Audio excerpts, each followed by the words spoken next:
El grupo más sarcástico del Tontipop regresa.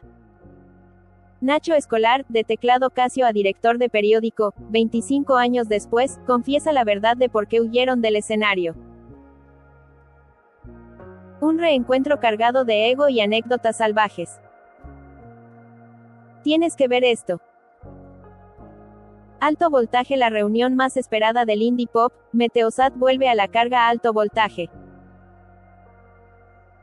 El reloj de arena de la nostalgia ha marcado el momento. Meteosat, la banda que destiló ironía y tecnopop con base Casio en la efervescente escena madrileña de finales de los 90, anuncia su regreso a los escenarios. No es un comeback cualquiera, es una celebración doble, cargada de historia y de ese humor ácido que los hizo únicos. Este sábado 6 de diciembre habrá un pequeño concierto de Meteosat como parte del 25º aniversario de 8 y medio, celebrando también el 25º aniversario del grupo. Será en horario de tardeo. Una cita ineludible que promete teletransportar a la audiencia a una era de maquetas premiadas, manifiestos antiinstitucionales y letras tan pegadizas como sarcásticas. La expectación es palpable, no solo por escuchar himnos generacionales como Mi novio es Bacala o Vilma, Ábreme la puerta, aunque el repertorio será de media docena de temas, intensificando el deseo de más, sino por el morbo de ver al director de uno de los diarios más influyentes de España, Nacho Escolar, reconvertido en teclista de punk pop por una tarde. Un podcast cargado de confesiones y risa sincera. El contexto emocional de este regreso se ha desgranado en una conversación íntima y reveladora. Nacho Escolar, ahora conocido como director de El Diario, y Roberto de Niza, que estuvo en la última formación de Meteosat, visitan nuestro podcast Revelación o Timo para recordar cómo fueron aquellos años, y avanzar en qué consistirá este concierto. El diálogo destila esa camaradería forjada en giras caóticas y ensayos a gritos. Roberto cuenta que la idea de la reunión surgió al encontrarse por casualidad con Belén de L. Can, quien se lo propuso y se animaron tras debatirlo en WhatsApp. Este origen, tan casual y digital, encapsula la espontaneidad que siempre definió al grupo, una idea loca surgida del encuentro fortuito de viejos amigos. Es un recordatorio poderoso de cómo las decisiones más significativas, aquellas que nos reconectan con nuestro pasado, a menudo nacen de un simple mensaje de texto. La conversación rápidamente vira hacia la autocrítica hilarante, revelando una humanidad cruda que conecta profundamente con la audiencia que vivió la eclosión del indie español. Escolar está muy bromista. Este podcast se grabó antes del fallo en el juicio al fiscal general del estado y no se puede creer el mismo haber tenido más discográficas que discos, o más formaciones que años tuvo el grupo. Cometimos todos los tópicos y errores de un grupo indie.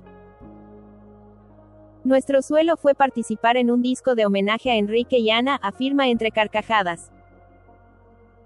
Esta frase, cargada de ese humor autodenigrante, es el espejo de una época. Representa la paradoja del músico independiente que sueña con el mainstream pero tropieza con las trampas del ego y la inexperiencia. El hecho de que un grupo que transitó de la maqueta underground a fichar por multinacionales, Elephant, RCA, Universal, termine bromeando sobre su suelo con un homenaje a un dúo infantil, subraya el inestable y a veces ridículo ecosistema del pop español de la época. El mito del TONTI Pop, y el origen de la rabia SARCASTICA. Los miembros de Meteosat no eran ajenos a las etiquetas, pero su relato desmantela la inocencia atribuida al movimiento que muchos críticos englobaron bajo el término Tontipop. Los miembros de Meteosat explican que todas las generaciones surgen como reacción a algo y ellos eran una reacción a grupos que cantaban en inglés sin manejar el idioma. Esta es la génesis de su identidad, un rechazo visceral a la impostura y una reivindicación del castellano como vehículo para el sarcasmo inteligente. Eran incomprensibles. Y lo nuestro era reírnos, indica a la vez que habla de la etiqueta Tontipop. Nosotros no éramos nada ñoños, éramos muy diferentes a los fresones rebeldes, que me encantan. Hacíamos un discurso más sarcástico, no era nada tonto nuestro humor. Fue cosa de los críticos musicales. La etiqueta Twee Pop se tradujo mal, nosotros no teníamos batería, estábamos mucho más influidos por Dinarama y Aviador Dro. Esta explicación es vital para entender su legado. Su humor, lejos de ser tonto, era una herramienta de crítica social y musical, un disfraz naif para un mensaje lleno de carga subversiva. Al igual que el punk reaccionó contra el rock progresivo, Meteosat reaccionó contra la solemnidad y la aspiración internacionalista mal entendida del indie anterior, reivindicando la tradición del techno pop más mordaz de la movida madrileña. De la Sala Maravillas a los 40 principales, Vértigo y Caos. La trayectoria de Meteosat fue un torbellino de contradicciones que habla del vértigo emocional de la fama fugaz. Recordamos momentos muy locos, como la lectura de un manifiesto contra el FIB, en la Sala Maravillas, el concierto, Busco Sello, o los días en Fueron casi famosos, y lo mismo iban a un programa de Disney o sonaban en los 40 que grababan los conciertos de Radio 3. Este recorrido, que va del purismo más militante, el manifiesto anti-establishment, a la máxima comercialidad, sonar en la radiofórmula, refleja la presión insoportable que las discográficas y la propia ambición ejercen sobre la sensibilidad de un artista. Pasar de la trinchera underground al prime time es un choque psicológico que pocos grupos sobreviven intactos. Esta dualidad, esta esquizofrenia pop, es precisamente lo que les otorga su aura legendaria. El peso de la trayectoria y la pérdida del miedo. El clímax emocional del podcast llega al abordar el final del grupo y la transición de escolar al periodismo de primera línea. Finalmente Nacho Escolar, también creador de Spanish Pop, que personalmente siempre consideré una influencia en JNSAISPOP, cuenta por qué decidió tirar la toalla y el segundo disco de Meteosat nunca llegó a grabarse, lo cual está muy relacionado con su carrera periodística. El arte, a menudo, es un catalizador para la vida. Perdí el miedo a ir a la tele como periodista, en el escenario, confiesa. Esta conexión es conmovedora. El escenario, ese espacio de exposición máxima y vulnerabilidad, sirvió como campo de entrenamiento emocional para la dura batalla mediática. La adrenalina de tocar ante un público exigente se transmutó en la calma para debatir ante las cámaras, haciendo del fracaso musical, la disolución del grupo, el éxito personal, el despegue de su carrera como comunicador. El segundo disco que no fue sustituido por la voz influyente de un director de periódico. El drama humano de los egos y los genios incomprendidos. Pero ninguna historia de banda es completa sin las tensiones internas, y la de Meteosat es un monumento a los choques de ego creativo. La formación que se reúne es la última que se conoció, la de Nacho, Edu, Vero, Marta y Roberto. Es la que veis en la foto, aunque también hay un recuerdo en el podcast para miembros históricos como Borja Prieto y Diana Aller, cuando les preguntamos si había tensiones con otros grupos.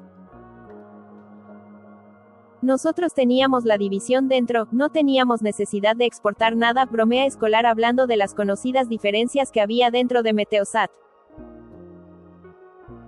El chiste esconde una verdad, la energía caótica de Meteosat se alimentaba de su propia dinámica interna. Discutíamos un montón. Con el tiempo, me he dado cuenta de que todos aportábamos.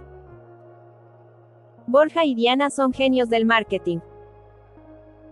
Lo han demostrado juntos y por separado. Yo no entendía lo que hacían ellos y ellos no entendían lo que hacía yo, que eran básicamente las canciones risas. Teníamos problemas de ego bastante estúpidos. Este es el lamento universal de todo grupo que se disuelve, la incapacidad de ver el valor complementario de la diversidad creativa. La tensión entre el compositor Escolar y los estrategas de la imagen y el hype Prieto y Aller era la fuente de su genialidad y, al mismo tiempo, la causa de su colapso. Igualmente, Escolar recuerda que Borja era el que más sabía de música, y Diana logró virales cuando ni siquiera existía eso. Esta afirmación da paso a una anécdota legendaria, que subraya la visión de futuro y la desfachatez que caracterizaba a ciertos miembros.